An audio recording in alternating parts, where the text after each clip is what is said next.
Streamlining HHS is part of a shift to new priorities, especially ending the chronic disease epidemic with clean water, safe food, effective medicine, good science, radical transparency, and a healthy environment. I think most Americans would agree with me that throwing more money at healthcare isn't going to solve the problem, or it would have solved it already. Obviously, what we've been doing hasn't worked. That's why we're making this dramatic overhaul. But the real overhaul is even bigger. The real overhaul is improving the health of the entire nation to make America healthy again.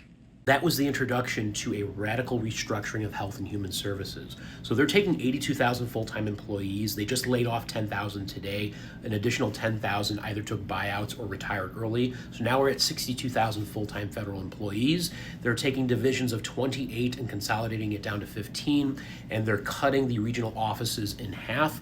Plus, they're taking multiple departments and policy to be centralized, so there's more control over what they are doing from fewer people, essentially. And while it's important to try to make government run more efficiently, the question is, how are they actually doing it and what changes are actually being made? And they list a lot of these things here, and you can pause to read, but it's unclear to me exactly every step that they are taking.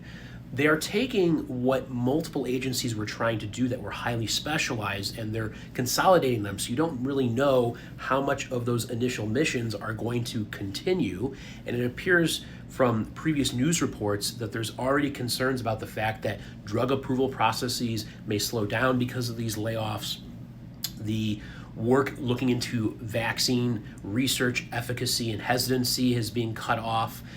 Mental health services being cut off. As an example, Substance Abuse Mental Health Services Administration is now being consolidated with multiple other organizations to make this new Administration for a Healthy America, or AHA.